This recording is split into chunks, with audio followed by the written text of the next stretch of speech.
Queridos, desde o começo do mês de janeiro, nós começamos uma série de exposições pela manhã, do domingo pela manhã, que vai se encerrar no dia 2 de fevereiro, e que tem como título, afinal, o que é ser presbiteriano.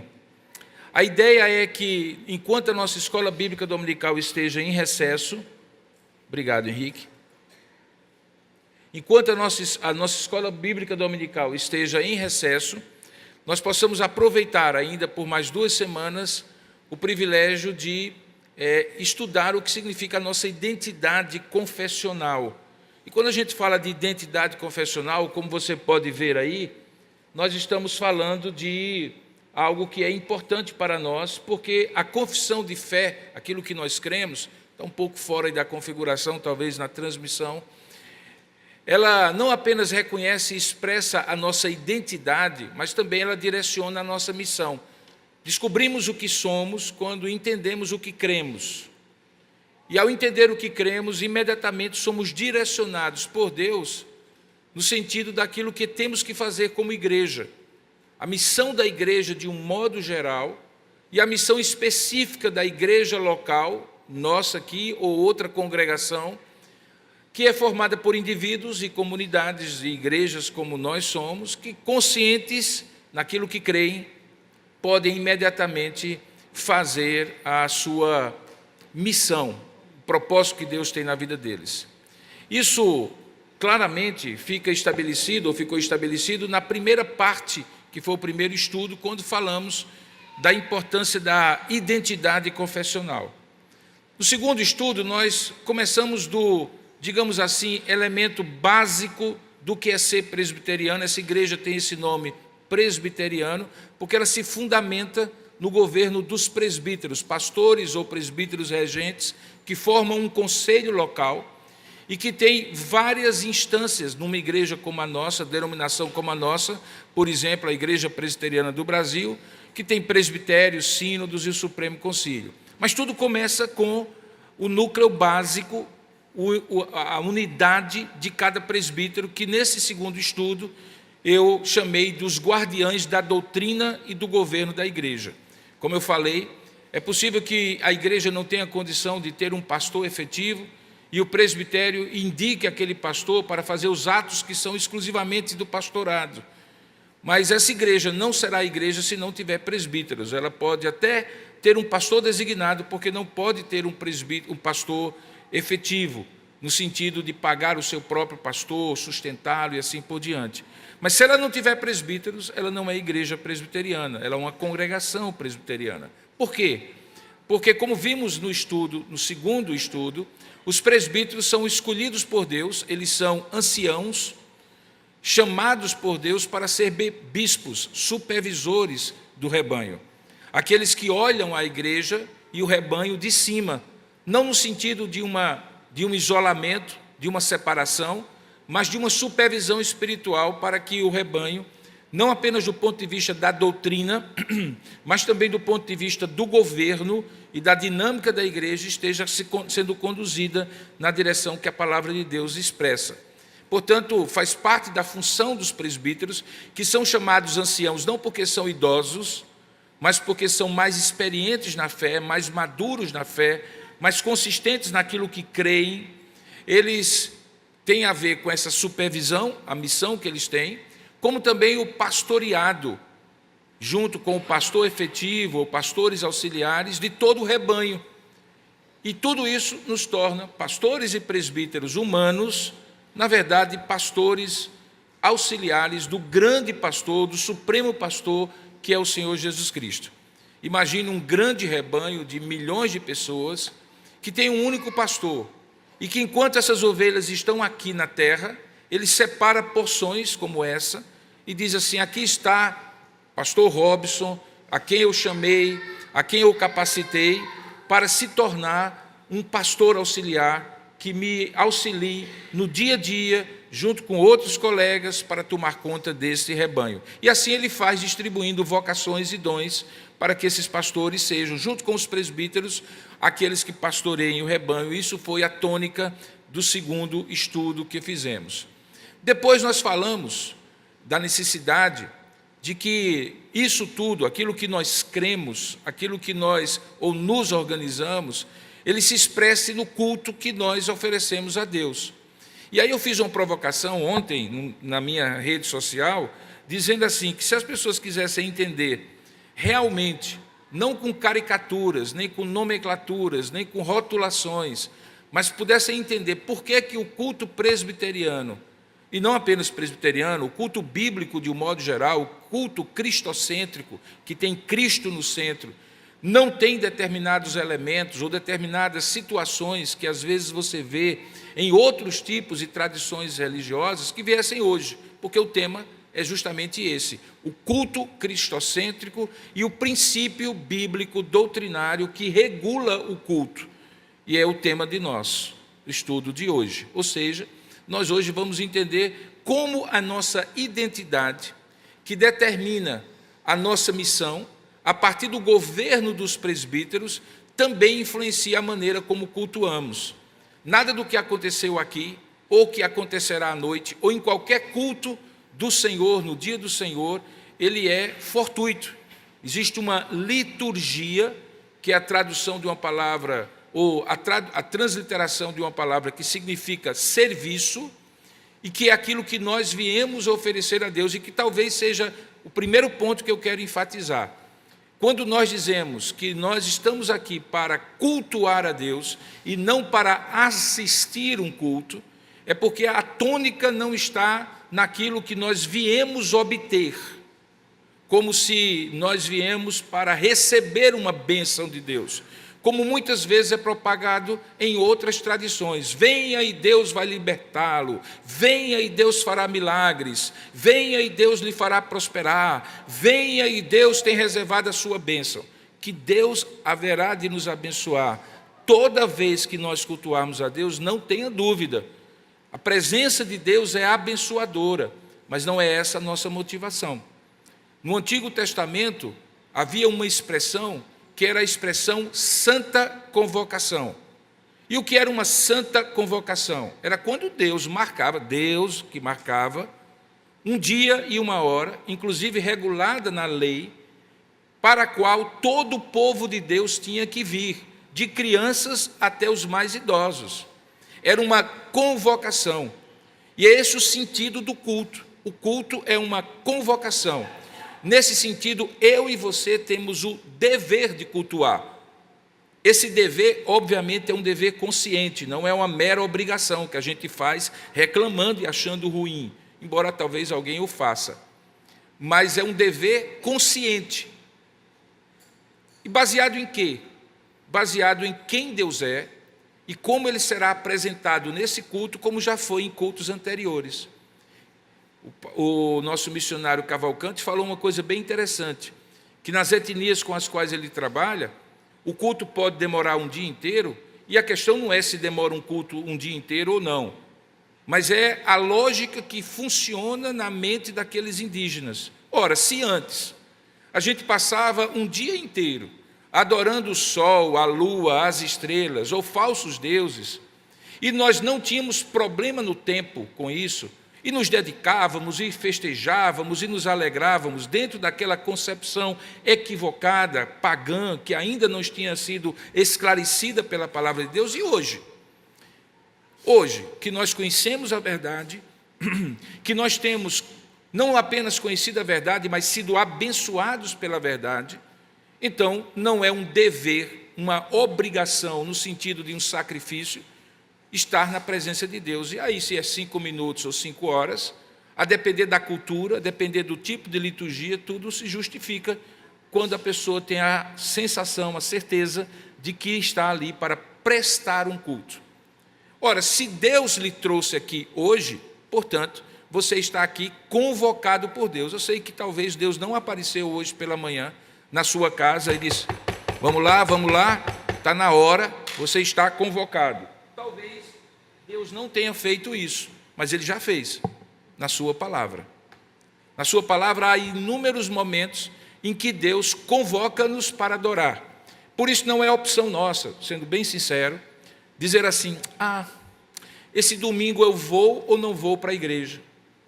Não, Se você entender que nos 6 dias da semana que passou, até ontem à noite, Deus demonstrou a sua bondade, graça, amor e misericórdia para com você.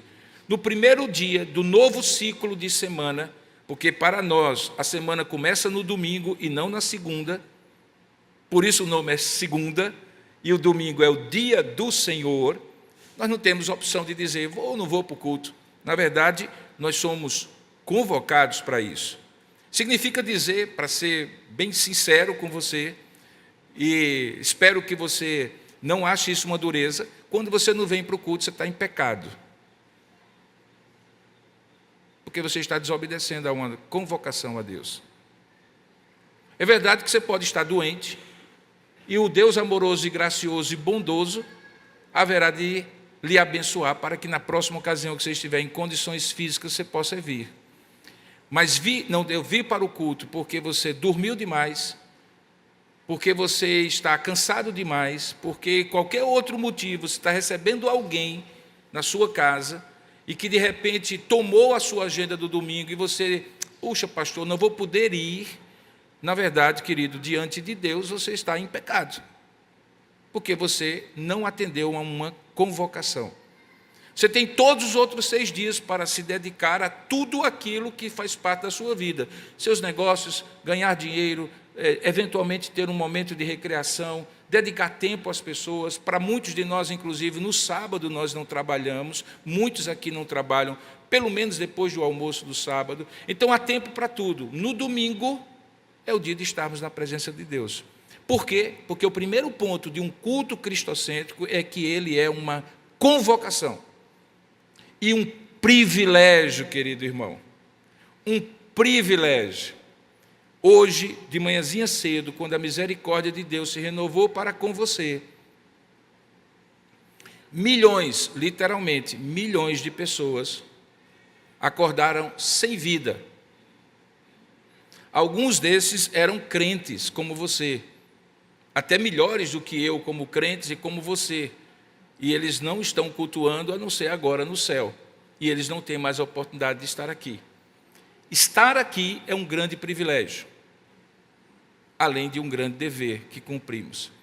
Esse é o primeiro princípio. Mas quando aqui chegamos, conscientes disso, a grande questão é, como devemos cultuar?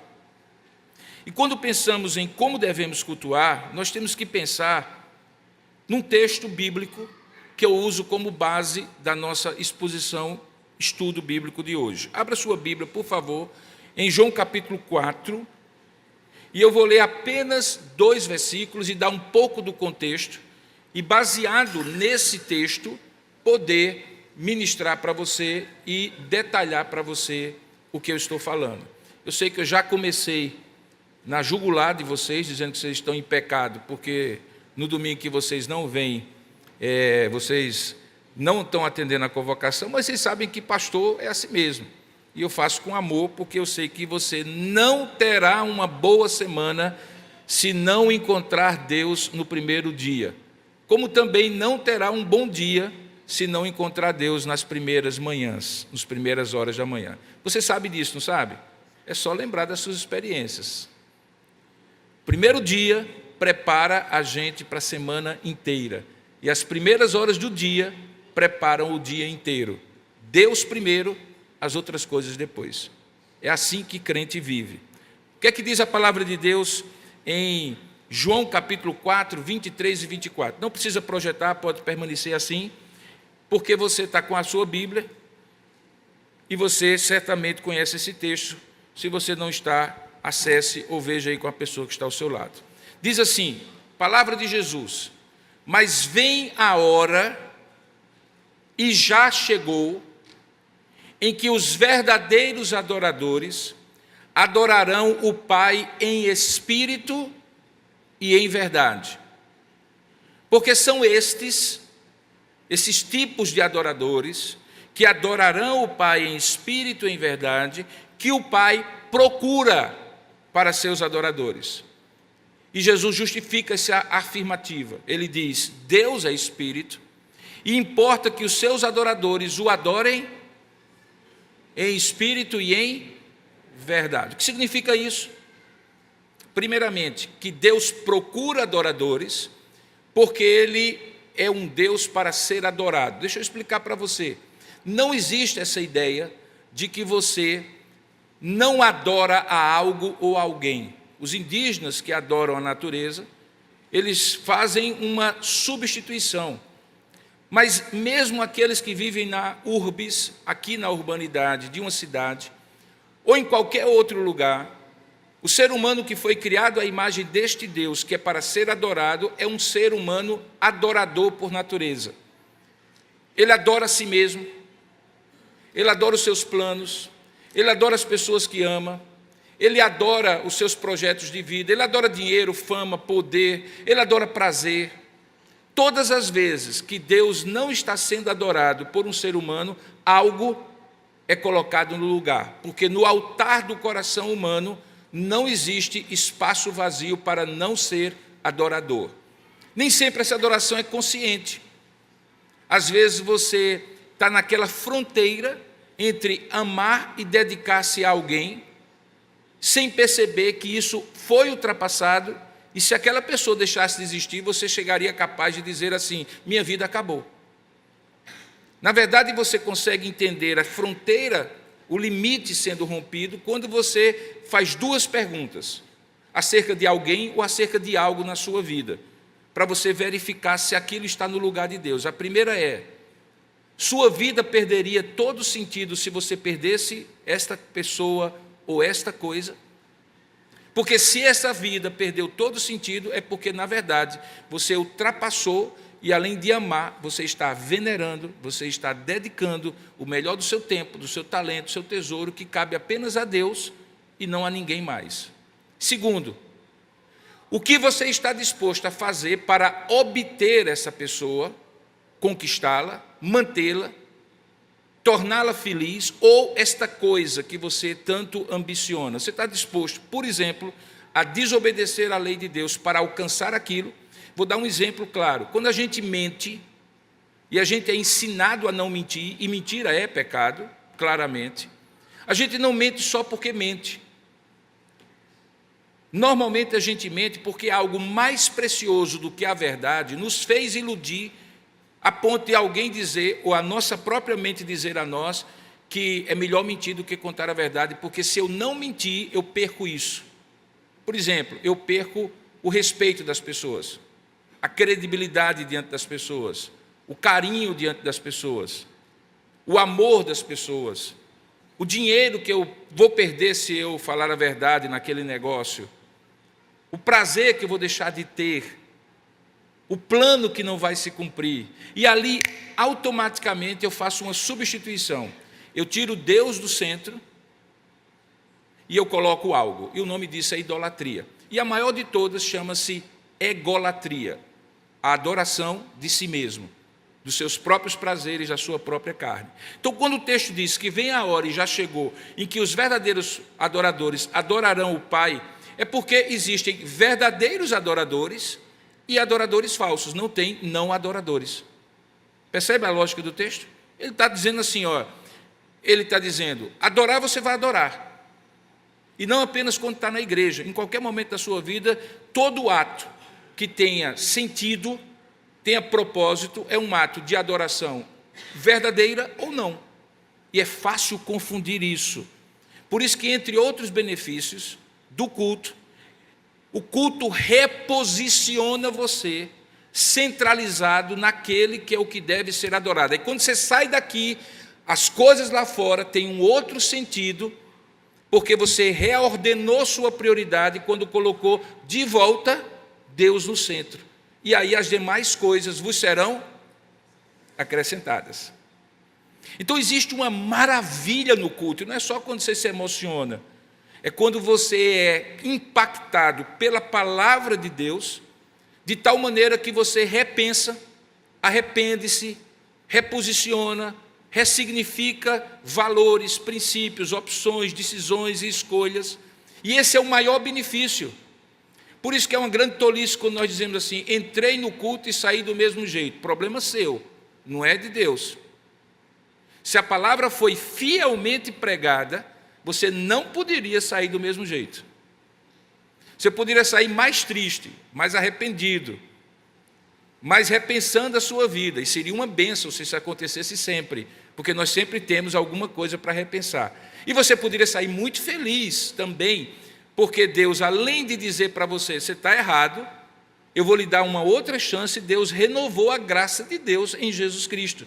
Quando a gente apanha de Deus, a gente apanha de um pai amoroso que disciplina o filho que ama. Por isso que, embora você gostaria sempre de estar na igreja e ouvir uma mensagem consoladora, que fomentasse e animasse a sua fé e a sua esperança, é palavra de Deus também quando você é flagrado no seu pecado, colocado diante de você o padrão divino para que você se arrependa. Porque o pai que ama não é o pai apenas que coloca no colo, faz cafuné na cabeça do garoto ou da garota e dá cheiro e dá beijo. Ora, se o nosso pai humano e nós que somos pais queremos educar bem nossos filhos, e significa acolher, mas também corrigir, quanto mais Deus. Então, o culto também é para isso, reordenar as nossas prioridades. Mas perceba que a pergunta é, como isso acontece? E ele coloca dois padrões aqui, lembra do texto? Em espírito e em... O que significa isso? O que é que significa isso? Primeiramente, que o culto é espiritual, não é um culto material. Então, por exemplo, eu estou aqui no microfone, tem coisas materiais aqui, você está sentado numa cadeira, você tem um artefato eletrônico que você usa como Bíblia hoje, ou uma Bíblia impressa. Claro que nós não estamos em êxtase espiritual, com os olhos fechados e completamente abstraídos da nossa realidade. Mas o nosso foco não é material. Então, se tivermos o microfone, ótimo. Se não tivermos... Se tivermos boas cadeiras, ótimo. Se não tivermos... Se tivermos coisas materiais que nos lembrem das verdades de Deus, ótimo. Se não tivermos, isso não deixa de ser culto, porque o culto é essencialmente espiritual. Por quê? O texto diz, Deus é espírito.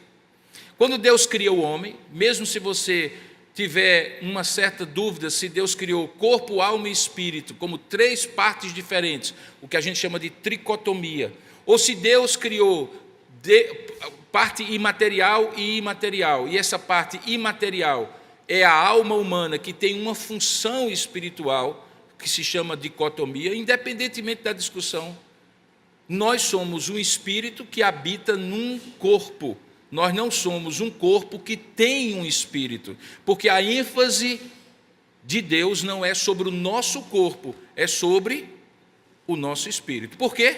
Porque Ele é espírito.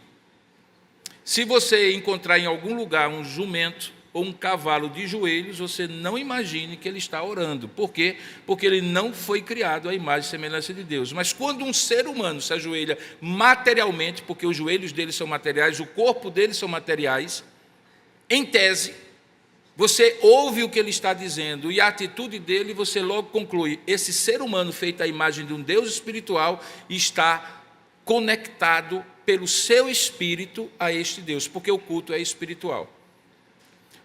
Significa que o culto não tem materialidade? Não. Significa que o culto não tem elementos que não são espirituais, estrito senso, como, por exemplo, as emoções, o raciocínio, a persuasão. Eu estou aqui fazendo uma exposição da palavra com uma ordem, com argumentos para lhe convencer de alguma coisa. E eu tenho que fazer isso com habilidade, centrado na palavra e usando todos os recursos que eu puder. Mas não é isso que faz a pregação ser boa ou ruim. Porque se eu colocar um coach aqui, daqueles que dizem a você tudo o que você quiser ouvir, é possível que ele faça uma pregação, entre aspas, melhor do que a minha. A racionalidade do culto é importante, mas o culto não é apenas o raciocínio humano. As emoções do culto são importantes, mas não é apenas a parte emocional. Quando a gente fala de culto espiritual, tem a ver com convencimento da nossa mente, tem a ver com mover os nossos afetos mais íntimos para Deus, destituindo de qualquer outro foco humano, e mover a nossa vontade para com Deus. Razão, emoção e volição são as partes constituintes da nossa alma que é tocada por Deus para que possamos espiritualmente cultuá-lo. Esse é o sentido do culto espiritual, porque Deus é espírito e nós somos feitos à sua imagem e semelhança, o nosso culto precisa ser espiritual. Ele não pode ser sensitivo. Por exemplo, uma pessoa que é tomada supostamente por um espírito, numa sessão qualquer, e perde a sua razão a ponto de não saber o que está acontecendo, isso não é culto espiritual. Porque a Bíblia diz que o culto é consciente. Paulo, escrevendo aos Romanos, diz que o culto é racional, no sentido que nós estamos com a plena razão do que nós estamos fazendo. Você está me ouvindo, está raciocinando, você está sabendo o que vai acontecer, você está fazendo a sua análise crítica da minha palavra, do louvor e tudo mais. Se você perde a sua consciência, esse culto não é culto espiritual. Se você é levado por uma emoção, e diga-se de passagem, é relativamente fácil para pessoas que têm dons de oratória e de retórica levar as pessoas a emoções. Por isso que quando a gente está no estádio de futebol, por exemplo, mesmo que alguém não comunique, aquela emoção, aquela energia de pessoas cantando aquelas músicas no mesmo ritmo, da mesma maneira, faz você se arrepiar do mesmo jeito no maior culto que você já participou. Mas é uma emoção diferente. É só emoção. Emoção do seu time, mas emoção sem racionalidade. Fazia muito tempo que eu não ia ao estádio de futebol, eu fui assistir o meu Botafogo contra o São Paulo, dentro do Morumbi. E quem ganhou, e quem me trouxe os ingressos, eu ganhei de graça os ingressos, era alguém que era conselheiro do São Paulo. Então eu fui para aquela parte bem chique lá, coisa assim, no meio do Morumbi. O problema era somente um, era que eu era o único botafoguense cercado de 500 são paulinos. O que é que eu fiz? Coloquei uma camisa vermelha, que eu fui disfarçado. O capelão que me conseguiu os ingressos queria colocar uma camisa autografada de Rogério Ceni. Imagine, eu, botafoguense, vestir uma camisa daquela. Aí eu disse, não, aí também já é demais, eu vou de vermelho porque eu não quero apanhar, né? E assisti o jogo. Primeiro tempo, o Botafogo fez um gol. Aí eu fiz assim. Era o máximo de emoção que eu poderia expressar ali. Terminou o segundo tempo, terminou o primeiro tempo, no intervalo, o pessoal estava xingando, eu fico abismado. Eu sou acostumado a assistir jogo pela televisão, fazia muito tempo. Eu não imaginava como senhoras muito bem vestidas, adolescentes, quase crianças, o repertório de palavrão que eles têm, é algo que nem nos meus 59 anos eu consegui coletar. E o pessoal ali entra num êxtase de violência, de animação, que é uma coisa absurda. Então, no meio do jogo, no meio do intervalo, você imagina o que esse pessoal estava falando do técnico do São Paulo, dos jogadores de São Paulo, e eu lá, impávido colosso. Nem fiz assim, nem fiz assado. O capelão que estava do meu lado disse assim, ei, Rev, você está dando um azar hoje, hein? Eu disse, me chamou porque quis, mas assim, discreto. Veio o segundo tempo, o Botafogo levou um gol, segundo tempo, aí eu fiz assim.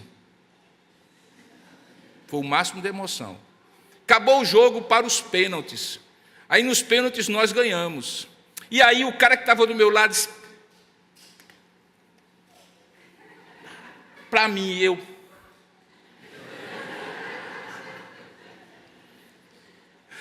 Ou seja, eu sofri todas as emoções da maneira mais discreta possível naquele momento, e porque eu não estava entrando naquele culto. Eu queria assistir um jogo, mas assim, não ia entrar naquele culto.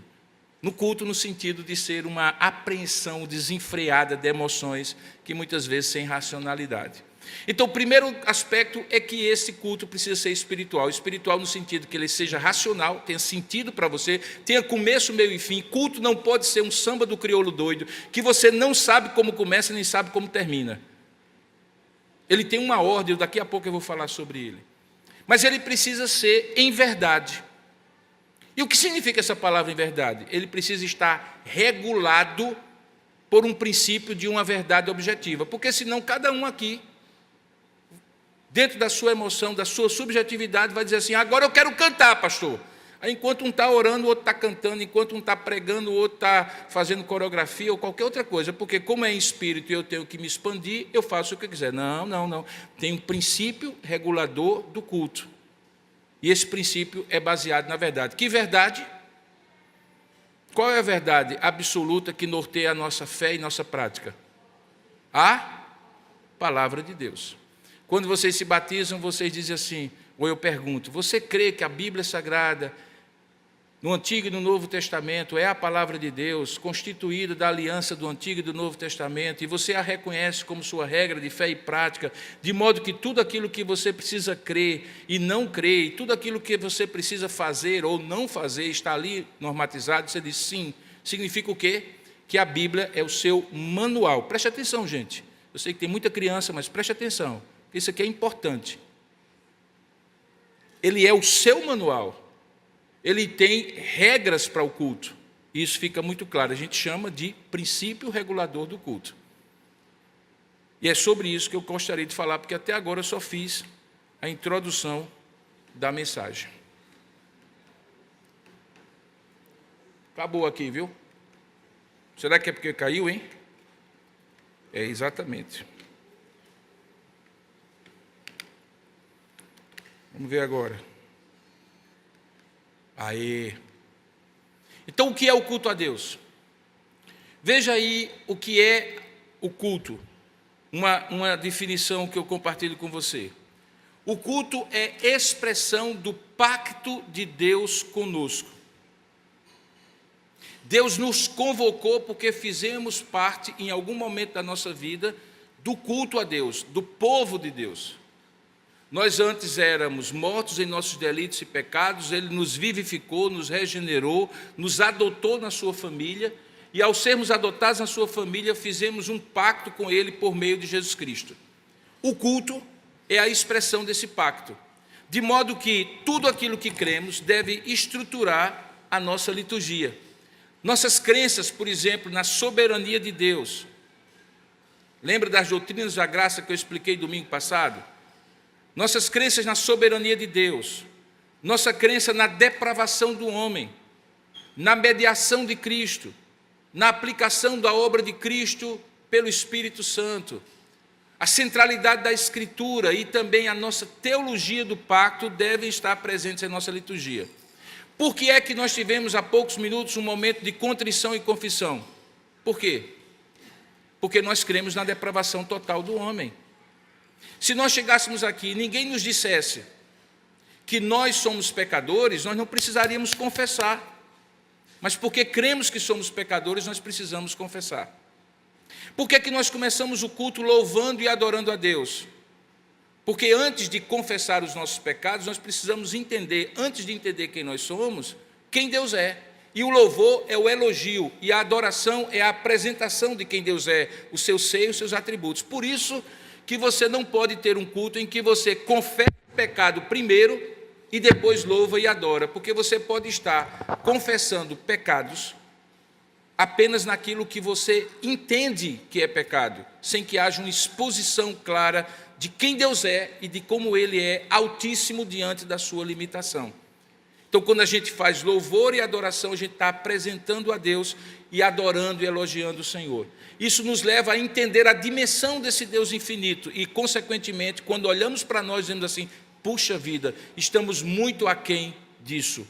Estamos muito aquém disso. E aí temos consciência do nosso pecado. Por que que, quando antes da contrição e confissão, o pastor Temístico lê um texto? O texto de 1 João capítulo 1. Por quê? Porque lá diz, se alguém acha que não é pecador, faz Deus mentiroso e é mentiroso. Para que fique claro, antes da oração, que nós não podemos cair no engano de achar que nós somos bonzinhos. Não, nós estamos aqui exclusivamente pela graça de Deus e não porque somos bonzinhos. Então precisamos confessar os nossos pecados, e não somente os nossos pecados, palavras e pensamentos e atitudes, mas principalmente o pecado, que é a origem desses pecados, que é a nossa natureza pecaminosa, que precisa estar crucificada em Cristo. É preciso dizer tudo isso no culto? Não, mas é preciso que esse elemento do culto esteja presente, para que você entenda isso. A palavra de Deus, por que tanto tempo para a pregação?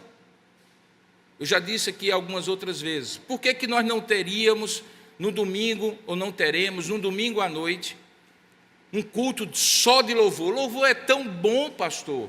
cantar louvores. Por que a gente não canta 50 minutos, 1 hora de louvor, faz uma oração aqui e acolá e cada um vai para casa? Seria ótimo.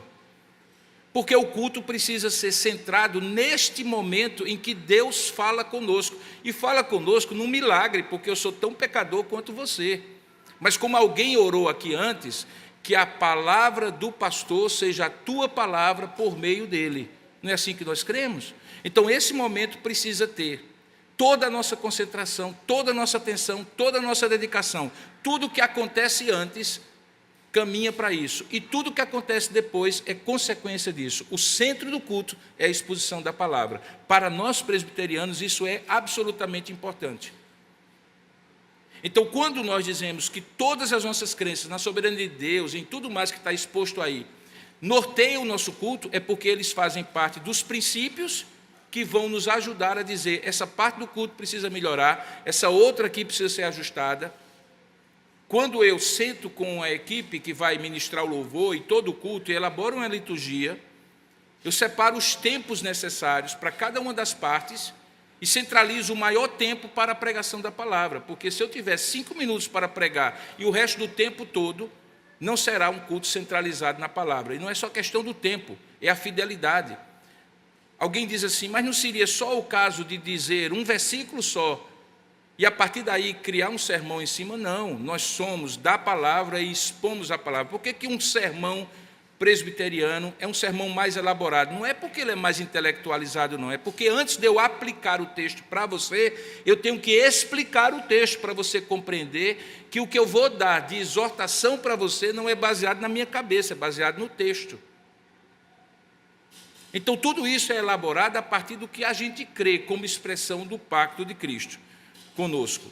Portanto, como alguns autores gostam de dizer, o culto é o serviço de reconhecimento, de honra à grandeza de nosso Senhor da aliança. John Frame, um teólogo, escreveu isso. E um outro, Allman, disse que o culto, então, recapitula em cada culto a história da salvação, na medida em que ela for profética, sacerdotal e real, os 3 ofícios, sumo sacerdote, profeta e rei, em relação a Cristo, que é, que era e que há de vir. O culto no qual é proclamada a palavra de Deus recapitula em cada culto e resume tudo o que Deus fez no sentido de reconciliar consigo o mundo. Se quando você sair dali, você não entender o que aconteceu, não souber esses elementos, eu falhei vergonhosamente diante de você em elaborar uma liturgia que recapitula a história da redenção. Você está vendo uma foto que é uma vista aérea da chamada Catedral Presbiteriana do Rio de Janeiro, a primeira igreja presbiteriana do Brasil. Você está vendo alguma característica interessante aí no telhado? O que é que está no telhado? O símbolo de uma cruz. Antigamente, quando havia mais recursos e as pessoas dedicavam, por exemplo, a construir uma grande catedral ou um grande templo, e não apenas um galpão adaptado como esse, até a arquitetura era uma espécie de simbologia do que era o culto. Vocês já pensaram, por que esse culto, por que esse púlpito está aqui? O que é que esse púlpito aqui, no meio, diante de vocês, simboliza para vocês? Que o centro do culto é a exposição da palavra. Quando a gente proclama a Santa Ceia, ou quando a gente celebra a Santa Ceia, onde é que a mesa fica? O acesso de você que está aí para a ceia é mediada pela palavra. Por isso que a mesa não fica na frente da palavra, mas depois da palavra. Porque a palavra é que normatiza para você como é que a gente tem que celebrar a ceia. Por que esse púlpito fica mais alto? Em algumas catedrais e igrejas antigas, tão alto que você precisava fazer assim. E por quê? Para que você seja induzido, na sua simbologia visual, a entender que aquela palavra vem de Deus, vem de cima, Por que que os tetos das igrejas têm um pé direito altíssimo? Para que você entenda que você não está num ambiente achatado pela humanidade, mas expandido pela presença de Deus. Quando você vai ver as normas que Deus estabeleceu para a construção do tabernáculo e depois do templo, aquela arquitetura tinha uma simbologia que dizia os acessos e os níveis de acesso. Por exemplo, no Santíssimo Lugar, ninguém podia entrar porque era o lugar da presença de Deus. Só o sumo sacerdote, uma vez por ano, no dia do perdão, o Yom Kippur, quando ele entrava com sangue para aspergir as 4 pontas do tampa do propiciatório, onde estava a lei, naquele grande baú de madeira de acácia, revestida de ouro por dentro e por fora. Esta simbologia se concretiza perfeitamente em Jesus Cristo. Por quê? Lembre, quando Jesus Cristo morre, o texto diz que o véu do templo que separava o templo do Santíssimo Lugar foi rompido de cima a baixo, dando agora um novo acesso sem separação, de modo que Jesus se torna aquele que me leva como sumo sacerdote à presença de Deus, e não restrita a um lugar, mas em qualquer lugar. Então, o que acontece? Quando eu oro, onde quer que eu esteja, eu estou na presença de Deus, porque eu só preciso de algo, ou melhor, de alguém para estar na presença de Deus. E quem é? Jesus Cristo, o meu sumo sacerdote. Por isso que eu não sou sacerdote de vocês. Por isso que as minhas orações não têm mais poder do que as orações que vocês fazem. Eu louvo a Deus quando você diz, pastor, ora por mim. Eu disse, ótimo, eu vou orar com você. Porque a sua oração é efetiva diante de Deus do mesmo jeito que a minha, por causa de Jesus Cristo.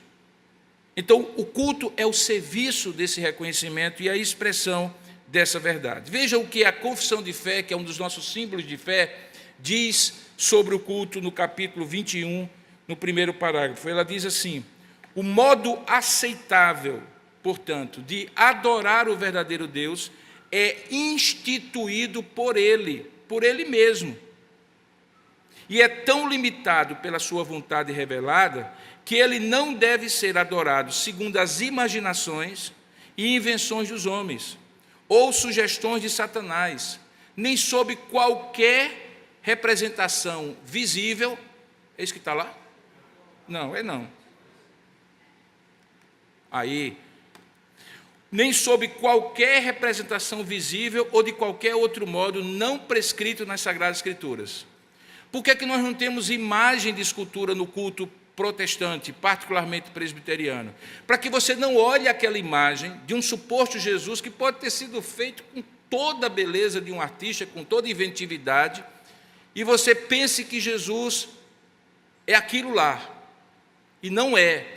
Aquilo lá está infinitamente aquém de quem Jesus é. Não existe artista humano que pinte, que desenhe, que represente Jesus Cristo como ele de fato é.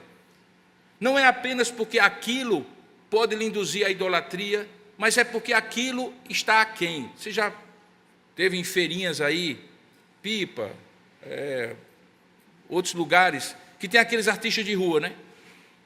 Você senta na frente dele, ele faz uma caricatura. Às vezes é uma roubada, né? Porque o sujeito que sai lá, você olha assim e diz, rapaz, sou eu não. Sou eu não. Principalmente se você se vê no espelho e se vê sempre mais magro do que você realmente é. Eu tenho esse problema. Então eu olho assim e digo, puxa vida, o cara podia ter diminuído as minhas bochechas aí, a minha papada, ficaria mais representativo da imagem que eu tenho de mim mesmo, mas meu espelho me diz quem eu sou todo dia. Aí eu até pago para isso. O que acontece? Imagine Jesus Cristo vendo uma escultura que é o melhor que eu como artista posso fazer, mas muito aquém do que ele é, e dizendo assim, isso aí não sou eu não. Isso aí não sou eu não. Eu sou muito mais do que isso. E aí você adora aquela escultura e desonra a Deus, quebrando o mandamento. Não farás para ti imagem de escultura, não as adorarás, nem lhe darás culto. Por quê? Porque elas são aquém da realidade. Mas o mais importante é essa parte que está amarelada, que é o princípio regulador do culto. A gente cultua do jeito que Deus diz que tem que ser cultuado, e não do jeito que eu acho que Deus deve ser cultuado. E aqui é importante, porque os protestantes, nesse aspecto, eles se dividem. Durante a reforma, e você agora vai entender uma coisa interessante que você percebe, alguns protestantes da primeira reforma, luteranos principalmente, eles estabeleceram um culto a partir de um princípio. Isso aqui é muito importante para você entender. Tudo aquilo que a Bíblia não proibir pode estar no culto. Então eles procuravam dizer assim, tem vela, a Bíblia proíbe que tenha vela? Não, então está no culto. A Bíblia proíbe paramentos simbólicos do vestimento, mitras e tudo mais? Não, então pode estar no culto. Os protestantes da segunda reforma, principalmente calvinistas, estabeleceram um princípio diferente, que é o que está na Confissão de Fé de Westminster. Tudo aquilo que Deus diz que tem que estar no culto, é o que deve estar. E o que Deus não disser que está no culto, não pode estar. Nesse sentido, é mais ou menos como interpretação jurídica, mais restrita e mais abrangente. A interpretação é, Deus diz como ele deve ser adorado. Deus não deixa a minha vontade que eu adore do jeito que eu penso. Então, por exemplo, algumas coisas que nós vemos hoje são elementos que não podem deixar de estar no culto. E em outros são circunstâncias. Por exemplo, a gente estabeleceu o culto às 9 horas da manhã, é uma circunstância. Faria alguma diferença para Deus se fosse 10 horas, 8 horas, 6 horas? Se o culto pela manhã é mais curto que o culto à noite, nenhuma diferença. Mas se o culto, manhã, noite, 6 ou 8, ou qualquer hora, não tiver a pregação da palavra, esse elemento é fundamental. Então, no que é circunstancial, Deus deixa a prudência e ao bom senso daquele que é responsável pela liturgia, que na igreja presbiteriana é o pastor da igreja. Mas naquilo que é fundamental, nem o pastor tem o direito de mudar, porque se ele fizer, ele está sendo infiel a Deus. Então, o princípio regulador é o que estabelece isso. Então, em outras palavras, no culto, nada deve ser ofertado a ele, a não ser o que ele ordenou. E tudo aquilo que inserimos no culto a Deus deve ser somente o que temos uma garantia clara da palavra de Deus. Então, nós vamos descer a detalhes. No culto, eu não estou falando em reunião de mocidade, em cantata de Natal ou em qualquer outra coisa. Não estou falando em reunião de acampamento, estou falando no culto do domingo, dia do Senhor, prescrito por Deus. Há algum lugar na Bíblia que diz que tem que ter teatro no culto a Deus? Não, então não tem teatro no culto a Deus. Os presbiterianos são contra a cultura, contra a arte, tanta gente com dom para arte e cultura. No culto, Deus não prescreve que tenha que ter teatro. Então não tem teatro. Pode ter na reunião dos jovens? Sim. No acampamento? Sim. Porque é outra finalidade, é outro propósito. Pode ter na rua, quando estiver fazendo evangelismo? Sim. E deve ter, diga-se de passagem, sem substituir a palavra. Mas no culto, não. Danças litúrgicas. Tem um grupo aqui de irmãs com aqueles lençóis esvoaçantes de várias cores, fazendo coreografias, tão bonito. Eu fico preocupado quando homens fazem isso, porque eu tenho uma certa dificuldade ali com aquele gesto. Mas, aí é outra história. Mas mesmo as irmãzinhas muito bem vestidas, sem nenhum problema com relação a isso, tem na igreja, em algum momento do Antigo ou do Novo Testamento, existe uma ordem de Deus, diz assim, além do louvor, adoração, contrição e confissão, palavra, você tem que colocar dança cênica no culto? Não. Dança litúrgica? Não. Então, se não tem, eu não estou autorizado a fazer. Irmãos, eu não estou querendo dizer que quem faça é mais pecador, menos pecador, Deus vai julgar. Eu estou falando, na igreja presbiteriana, e afinal de contas, o que é ser presbiteriano é o tema do estudo, é isso. Então, alguém diz assim, mas aí o culto fica muito frio. Não, o culto não fica frio ou quente, nem pela regulagem do ar-condicionado, e muito menos se tem irmã dançando aqui na frente. O culto é mais frio ou mais quente dependendo da sua atitude de adorar a Deus. O culto começa na sua atitude de adorar a Deus. Tem gente que vem brigando com a esposa, ou com o esposo e com os filhos até a porta da igreja. Aí chega lá, como fazia antigamente, se benze, aí entra no lugar sagrado. aí acha que aquele culto vai ser abençoado. Não vai, meu irmão. Primeiramente porque a Bíblia diz que se teu irmão tem alguma coisa contra ti, vai primeiro a ele, resolve com ele, depois entrega a tua oferta. Se você tem problemas lá fora, resolva-os na presença de Deus, lá fora ou aqui dentro. Mas não venha como uma ovelha cheia de carrapato da caminhada da vida, achando que Deus vai receber o seu culto, porque você está aí bonita, perfumada, e oferecendo o seu culto num louvor afinado. Não, não é isso. É a atitude de coração. Louvor, adoração e culto começa no coração. Se eu não adoro a Deus aqui, eu não adoro com os irmãos. Se eu não adoro com os irmãos, eu entro e saio do mesmo jeito. E é isso que torna um culto quente ou frio. Nesse sentido, esse sujeito aí, muito simpático, sorridente, chamado Calvino, talvez por isso os presbiterianos têm essa fama, acaba podia ter dado pelo menos um sorriso aí na foto. Na verdade, isso não é foto, não, isso é uma representação em inteligência artificial. Mas, enfim, ele diz assim, nessa breve cláusula, ele ensina que nenhum outro serviço a Deus é legítimo, exceto o que ele testifica da sua aprovação em sua palavra, e que a obediência, por assim dizer, a mãe da piedade. É como se ele dissesse que todos os modos de devoção que não são dirigidos por essa regra são absurdos e infectados com superstição. Por proibir a adição ou a diminuição de qualquer coisa, ele claramente condena como ilegítimo qualquer coisa que os homens inventam pela sua própria imaginação. Você quer ver um exemplo? Antes de conhecer o Evangelho, eu costumava me benzer, se até fazer o sinal da cruz parcial e o inteiro. Para mim isso não faz sentido nenhum. Eu faço como um gesto, como se eu estivesse fazendo isso. Mas houve uma época que eu não podia passar na frente de uma igreja que eu não fizesse isso. E quando eu passava diante de um cemitério, também. E quando eu começava uma viagem, também. E quando eu começava a comer, eu também. E quando eu terminava de comer, eu também. Porque era a forma de eu me proteger e eu reverenciar a Deus naquela concepção antiga. O que é que eu fiz? Eu criei uma forma só minha, isso não é somente meu, sei que alguns aqui faziam isso também, que representava a minha comunhão com Deus. Mas o que é que isso aqui tem a ver com Deus? Nada. Tem algum lugar da Bíblia que diz assim, benzei-vos antes de passar no cemitério, antes de entrar na igreja? Não.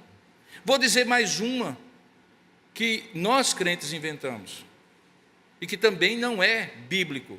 É bíblico o gesto, mas não a necessidade do gesto, senão você não está adorando a Deus. Por exemplo, orar de joelhos. Sabe aquela história? Rapaz, ore de joelhos, porque orando de joelhos Deus lhe responde à oração. Deus lhe responde deitado, sentado, em pé, de joelhos. Agora, se você entende, se sente melhor e demonstra a sua devoção a Deus quando você se prostra diante de Deus, deixa eu lhe recomendar, não se ajoelhe não, coloque a sua cara no pó, como os antigos faziam na antiga aliança, porque aí sim, isso é um sinal de prostração completa e subordinação e submissão completa a Deus. Mas que isso é prescrito? Não, não é prescrito. Por isso que quando nós temos os nossos momentos de intercessão, os pastores ou presbíteros costumeiramente dizem, se você se sentir à vontade, pode se ajoelhar. Se você quiser ficar em pé, pode ficar em pé. Se você quiser ficar sentado, pode ficar sentado. Por quê? Porque não é a coreografia do gesto que faz o seu culto ser verdadeiro. É a atitude do coração. Então, as partes do culto, como eu falei, são de dois tipos. Elas podem ser aquelas que são realizadas por Deus e aquelas que são realizadas pela congregação.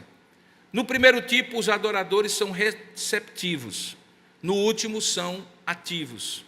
É razoável que esses dois elementos sejam alternados tanto quanto possível. Então, quando eu vou montar a liturgia, o pastor Temicho, ou outro pastor, vai montar a liturgia, ele coloca momentos que expressem esse diálogo. Por exemplo, nós cantamos e agora vocês estão passivamente, digamos assim, ouvindo a pregação. Daqui a pouco eu vou os convidar a dar uma resposta à pregação. E qual vai ser a resposta? Curva a sua cabeça, feche seus olhos e fale com Deus diante do que você ouviu. Eu estou alternando o que Deus fala com você com aquilo que você fala com Deus. E é esse diálogo que é o culto, senão vira só um monólogo. Nesse livro, Daniel Hyde, o que é um culto reformado, ele diz assim: Deus nos chama à adoração e respondemos em cântico. Por que nós oramos? Por que nós oramos, lemos um texto e só depois cantamos?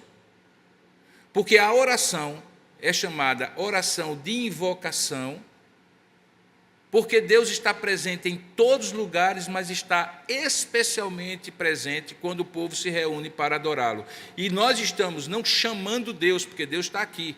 Nós estamos dizendo assim: eis aqui, Senhor, o teu povo, que se apresenta para te adorar. Entrai por suas portas com ações de graças e nos seus átrios com hinos de louvor, o Salmo 100, que é o hino de ingresso ao templo. Lemos o texto e aí louvamos a Deus. Por quê? Porque Deus nos chama à adoração e aí nós respondemos em cânticos. Deus nos fala a sua lei na pregação e nós lhe respondemos com a confissão dos nossos pecados. Ele nos absolve dos nossos pecados e nós respondemos em oração ou gratidão. Ele nos fala pela sua palavra e nos sacramentos da ceia e do batismo. E por que só tem esses dois? Entre outras coisas, porque só tem esses dois na Bíblia. Não tem unção dos mortos na Bíblia. Não tem matrimônio como sacramento, não tem crisma como sacramento, não tem os santos óleos, não tem a ordenação sacerdotal como sacramento. Isso foi criado depois, a partir de uma má interpretação dos textos bíblicos. Então, ao invés de 7 sacramentos, na verdade, nós só temos 2. E quando ele nos fala pela sua palavra e pelos sacramentos, então nós nos respondemos com dádivas de gratidão e de doxologia. E isso é o que realmente significa dizer que o nosso culto é pactual. Porque pactual vem de Deus para o povo e do povo para Deus, exatamente como é um pacto. Então, queridos, se alguém me perguntar de que maneira ser presbiteriano influencia o culto, eu diria assim: da mesma maneira que todo crente deveria ser influenciado por aquilo que a palavra de Deus prescreve, sendo presbiteriano ou não. Agora, por que nós fazemos questão de enfatizar isso? Nós fazemos questão de enfatizar isso porque é importante que nós sejamos motivados pela palavra, direcionados pela palavra. E eu encerro dizendo o seguinte: se você for numa igreja presbiteriana A, B ou C, é possível que você encontre diferenças. Nós somos uma igreja, por exemplo, informal. Ali, onde tem nossa missão, nossa visão e nossos valores, diz que, como comunidade, nós optamos por ser uma igreja informal. Eu podia estar aqui, se eu estivesse pregando, recentemente eu preguei na primeira igreja presbiteriana de Belo Horizonte, me colocaram uma toga genebrina, bonito, penso que eu fiquei parecendo um padre, bonito, mas bonito mesmo. Hoje eu não sei por que os padres deixam de usar aquelas horas para usar calcinha apertada e esse tipo de coisa. Mas aí é outra história, não vou criticar ninguém. Já critiquei, mas enfim. No meu caso, eu olhei aquela toga, Eduardo, eu disse assim: rapaz, isso está bonito. Tive que pedir perdão a Deus para não entrar com tanta vaidade. Mas eu me lembro, na época que nós éramos, você presidente da mocidade, eu seminarista, Daniel, que a primeira igreja presbiteriana de João Pessoa, sem ar-condicionado, na década de 80, tinha toga. E eu me lembro de subir aquelas escadarias do Templo Novo, com aquela toga, olhando para o pastor Adalto, dizendo assim: que invenção é essa, nesse calor desgramado de João Pessoa, sem ar-condicionado, porque ar-condicionado naquela época era um luxo, só porque alguém adotou a ideia de que precisava ter uma toga. Eu respeito, mas a gente optou por outra coisa, optou por ser desse jeito aqui que a gente é. Isso faz a gente menos presbiteriano? Não. O que faria a gente ser menos presbiteriano é se eu não estivesse contando com a sua paciência e boa vontade de me ouvir fazendo uma exposição de mais de 50 minutos. Porque se tem uma coisa que é presbiteriana, é o centro da palavra. Por isso que, se você está na igreja e não tem paciência para escutar mais do que 40 minutos de uma pregação, e aí às vezes o pessoal diz assim: pastor, o senhor exagerou hoje. Eu disse: mas ninguém se levantou e foi embora. Aí alguém replica: mas ninguém se levantou e foi embora, para não levar bronca. Mas, enfim, se você não está voltado para a palavra, querido, está ruim. Ah, pastor, mas não tem ninguém aqui que chama a gente para cantar mais animado. Ué, e quem que está segurando seus braços para você não levantar para Deus? Ninguém. Eu vejo nos cultos aqui várias pessoas levantando a mão e adorando a Deus. O que eu não posso dizer assim, agora vamos todo mundo levantar a mão, porque pode ser que alguém, por temperamento, pelo momento emocional, não queira levantar a mão. Eu estou forçando você a fazer uma coisa que não é espontâneo, como se fosse espiritual, e não é espiritual. Cada um de nós, seja por temperamento, seja por gosto e preferência, gosta de uma música de um tipo, uma música do outro. E nós procuramos mesclar tudo isso, para que todos possam adorar a Deus. Isso é ser presbiteriano, informal. Usamos pelo menos um hino, eu espero que vocês honrem, se tem um hino ainda hoje pela manhã, tem um hino, então tá bom. Imagina só se eu dissesse e vocês tivessem esquecido de colocar o hino. Pelo menos um hino no culto. Por quê? Porque eu vejo várias pessoas aqui que, como eu, foram criadas cantando o hino e sentem falta do hino. Mas eu vejo muita gente jovem que também gosta de cântico, mas nem todo cântico. Todos os cânticos que nós cantamos aqui, é verdade que algumas vezes escapa uma coisa ou outra, mas todos os nossos cultos, nossos cânticos, são revisados na sua teologia pelos pastores da igreja, para a gente não estar cantando heresia aqui, ou doutrina equivocada. Isso tudo é o quê? Cuidado, querido, zelo. É para a gente não se apresentar diante de Deus com fogo estranho. E quem colocou fogo estranho diante do altar do Senhor foi consumido pelo Senhor.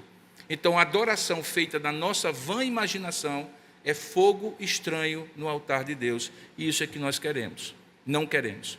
Então, queridos, hoje no nosso quarto estudo, nós estamos então encerrando, falando sobre o que é ser presbiteriano. É oferecer um culto que seja cristocêntrico e norteado pela palavra de Deus, um princípio regulador do culto que possa nos nortear.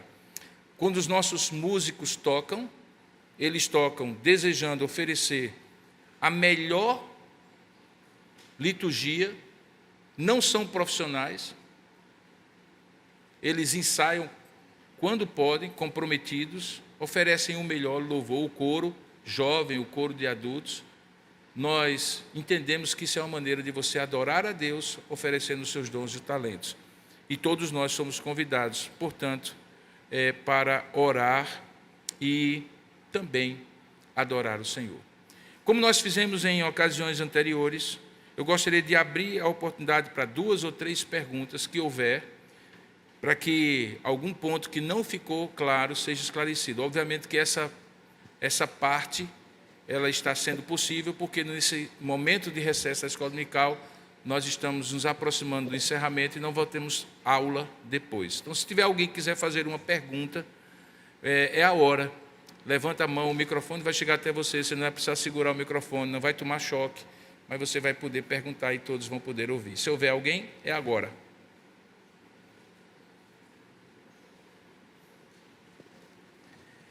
Diga, diácono Davi. Bom dia. Considerando que os sacramentos, eles devem fazer parte do culto, por que a gente não celebra ceia todo o culto? É mais uma questão de logística? Do mesmo jeito que a gente não batiza todo o culto. Ou seja, os sacramentos são sinais do pacto que podem ou não ser oferecidos no culto, mediante a necessidade ou determinação da liturgia, que é a responsabilidade do pastor. Você não tem uma regra, uma ordem explícita que diga que todo culto precisa haver celebração de Santa Ceia ou de batismo. Se convencionou na igreja, a maioria das igrejas protestantes, que você celebre pelo menos uma vez por mês. E nós aqui fazemos à noite, no domingo à noite e no terceiro domingo pela manhã. Há também uma razão histórica. Num país como o nosso, que tem uma forte cultura católica romana, e em outros lugares do mundo também, quando os protestantes chegaram, eles fizeram questão de evitar que a nossa Eucaristia fosse confundida com a maneira católica de celebrar a Eucaristia. E existe aqui uma diferença, eu posso até esclarecer. E se traduz numa palavra chamada transubstanciação. Quando o sacerdote católico oferece o pão, a hóstia e a água, o vinho, a crença católico-romano é que aquele pão se transforma no corpo de Cristo e aquele vinho se transforma no sangue de Cristo. Eu me lembro que quando eu ia para uma missa e o padre colocava a hóstia, os coleguinhas diziam assim, não mastiga não. E a gente deixava no céu da boca, às vezes o negócio demorava para derreter, ficava aquela agonia. E também tinha um problema, não recebia o vinho, porque era soldado um elemento. No máximo era molhado ali na coisa. Então, quando os missionários chegaram aqui, eles começaram a perceber que se celebrassem, isso é uma razão histórica, celebrassem a Eucaristia todo domingo, todo mundo ia confundir o culto protestante com uma missa. E como não é missa, até porque eu quero dizer isso para vocês, é bom que a gente vai aprendendo e vai estudando. Olha só, não existe culto católico romano, e eu sei que eu tenho amigos convidados aqui, talvez católicos romanos, não é uma crítica a você, estou apenas expondo a verdade da palavra, que não haja o sacrifício de Cristo. A missa é uma repetição do sacrifício de Cristo. Está na liturgia e na doutrina católica. E isso confronta a palavra de Deus, que diz que o sacrifício de Cristo aconteceu uma única vez e para sempre. Por isso que eu não posso oferecer um culto a Deus celebrando uma missa. Porque eu não estou repetindo o sacrifício de Cristo. E quando é que há uma repetição do sacrifício de Cristo na missa? Quando há transubstanciação. Por isso que não há missa sem Eucaristia.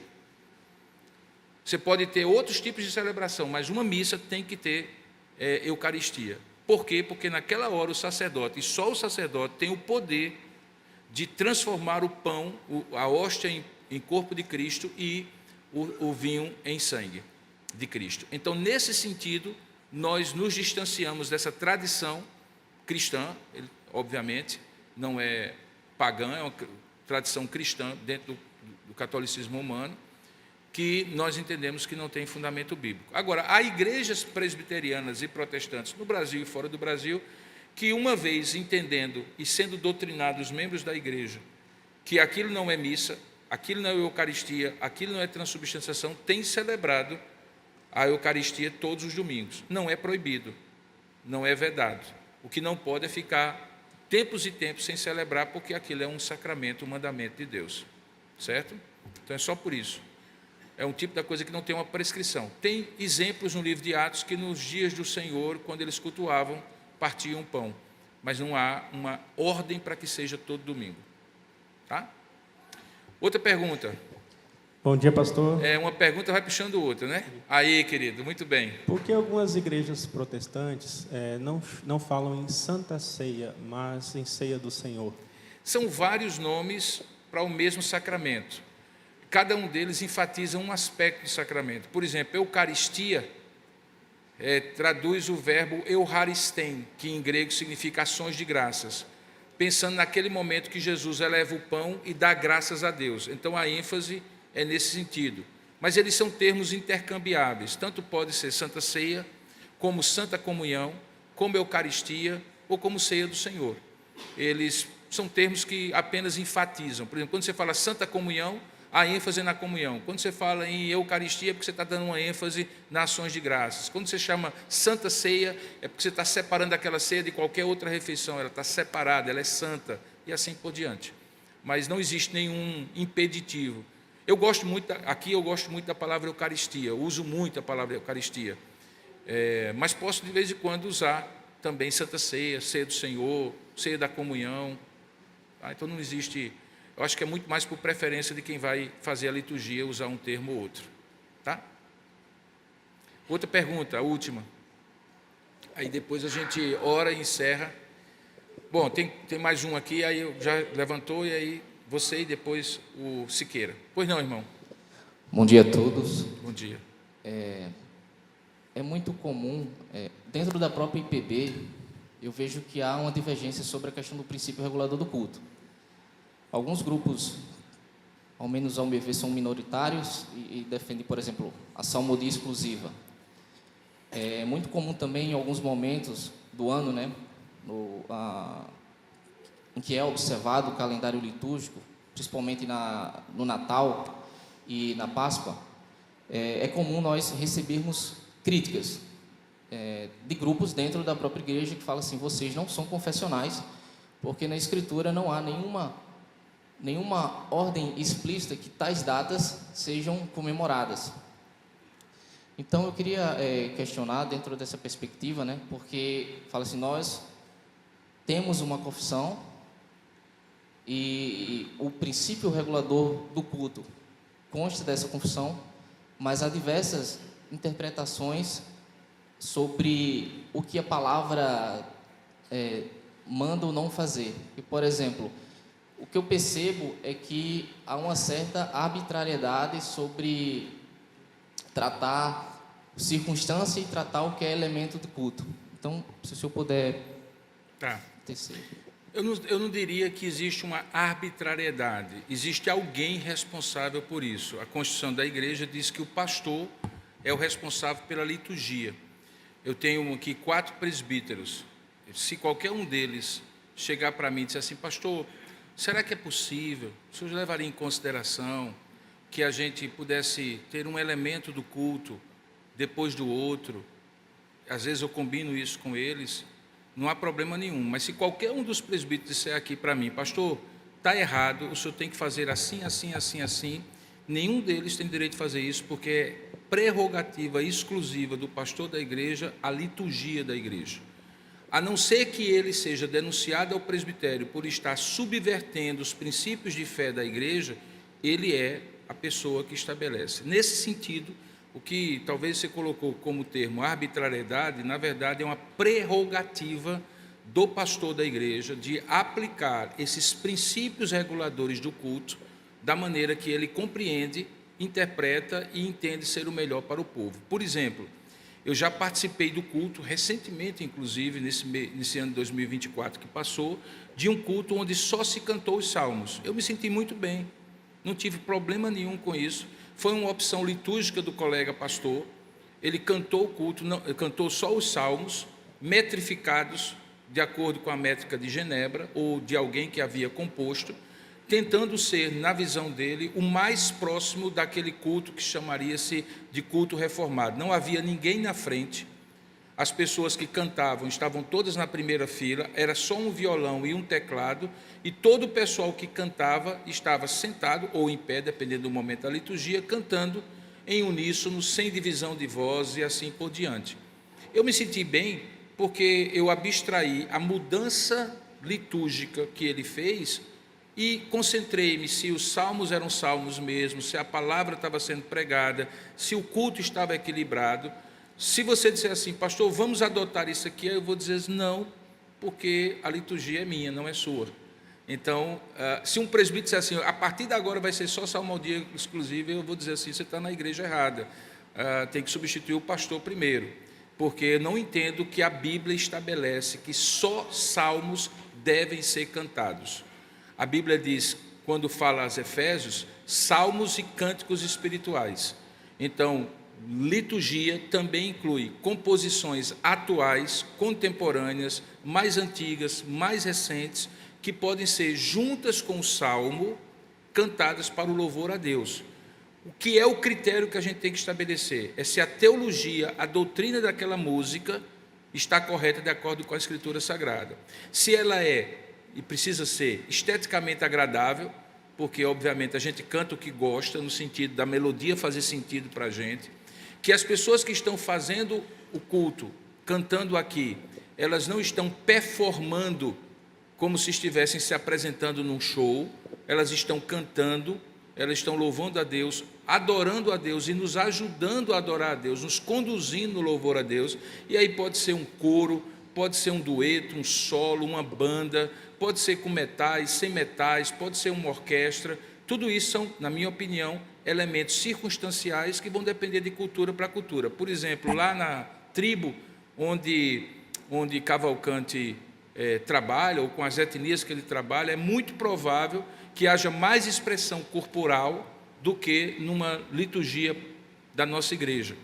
Muito mais do que numa liturgia mais restrita.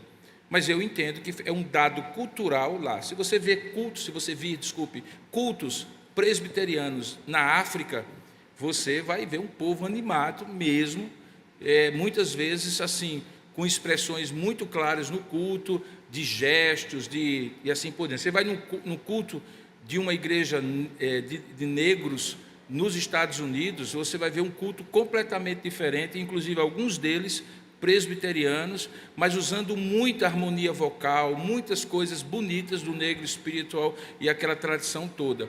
Então, eu acho que são elementos circunstanciais. O fator que vai definir isso é se ele é teologicamente sustentável, doutrinariamente sustentável, a opção litúrgica que o pastor faz, e se ele faz para atender ao propósito maior de que tudo aquilo conte a história da redenção centralizado na palavra. Se ele consegue fazer isso e justificar teologicamente, e a igreja o acompanha nessa opção, sem nenhuma dificuldade, sem nenhum desconforto, sem nenhum problema, eu não vejo problema nenhum dele fazer as adaptações que ele precisa fazer, desde que ele não fira o princípio regulador do culto. O princípio regulador do culto não é uma liturgia estrita que diz que cada coisa tem que estar daquele jeito e não pode estar de outro jeito.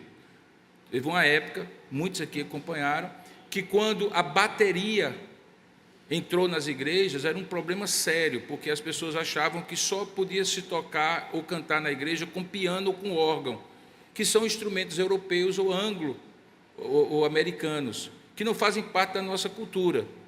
Mas depois isso foi sendo assimilado. Hoje, na minha opinião, em muitas liturgias, isso já se tornou para além. Eu me sinto muito incomodado, e aí eu tenho dificuldade. Interessante, eu vou para um culto que tem a liturgia mais restrita, de uma salmodia exclusiva, e não me sinto tão incomodado como eu me sinto incomodado quando eu vou em algumas igrejas, e aqui eu não quero citar nomes nem criticar, se você fizer sua comparação aí, é responsabilidade sua, em que o culto virou um show. Que o culto virou um show, virou uma performance aqui na frente. E que muitas vezes os recursos, inclusive visuais, que são usados aqui, distraem os adoradores da essência do que estão cantando, e o visual se tornou mais importante, o estético, do que a essência, entende? Aí eu tenho mais dificuldade, e tenho muita dificuldade também com quem está dirigindo o culto e exagera naquilo que eles chamam de ministração, e a cada música faz um mini sermão, e aquele mini sermão é uma ministração. Eu acho que ontem a gente teve uma reunião com o louvor, a gente sempre tem reunião de capacitação, e uma das coisas que eu falei foi, existe uma dinâmica aqui na frente. Então, por exemplo, quando alguém está tocando, fazendo um solo em algum instrumento, e você tenta falar uma ou duas frases, nem você consegue ser ouvido, nem a guitarra, que é um instrumento que está sendo tocado para a glória de Deus. Então tem que ter uma dinâmica. Ali você baixa o volume para que a voz sobressaia, tem que ter transição entre as músicas. Tudo isso é importante para que o culto tenha uma continuidade.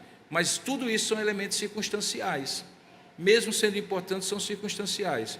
Agora, esses outros que são, digamos assim, inquestionáveis, inegociáveis, esses são os importantes, são aqueles elementos que não podem faltar no culto.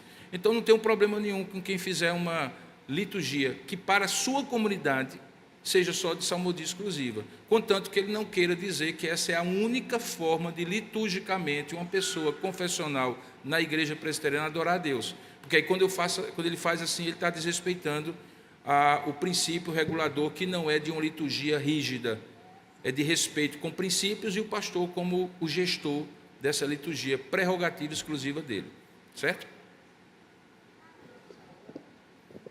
Depois você me pergunta? Então tá bom. Obrigado, querido, pela compreensão. Mesmo sentados, curva a sua cabeça, feche seus olhos e vamos orar agradecendo a Deus por esse momento em que nós estaremos respondendo a Deus em oração aquilo que fomos ministrados. Fale com Deus, coloque sua vida diante de Deus, oremos juntos. Ó Deus amado e querido Pai, nós nos entregamos na Tua presença nesta hora, diante dessa solene convocação que o Senhor nos faz para Te adorar em espírito e em verdade. Ó Deus, nós estamos sempre muito aquém de Te oferecer o perfeito louvor, de ter todo o nosso raciocínio, emoção e volição consagrados a Ti na adoração. Por isso, ó Deus, aperfeiçoa o nosso culto a Ti por meio de Jesus Cristo. Na verdade, assim como não sabemos orar como convém, mas o Teu Espírito intercede por nós com os gemidos inexprimíveis, também reconhecemos e confessamos que não sabemos completa e perfeitamente Te adorar como convém. aperfeiçoa, treina-nos, capacita-nos, ajuda-nos a levar a sério os momentos em que, no culto, nós devemos ter toda a nossa atenção, devoção para Ti. Ajuda também aqueles que participam, como Teus filhos e filhas nesta igreja, das diversas partes do culto, para que eles possam também ser ministros, servos Teus, do louvor, da adoração, da liturgia. Abençoa esta igreja, para que ela continue sendo uma igreja que Te adore em espírito e em verdade, aperfeiçoada pelo Teu Espírito que em nós habita, orientada pela Tua palavra, que é regra de fé e prática também para o nosso culto. É assim que nós Te oramos, em nome de Jesus. Amém, Senhor.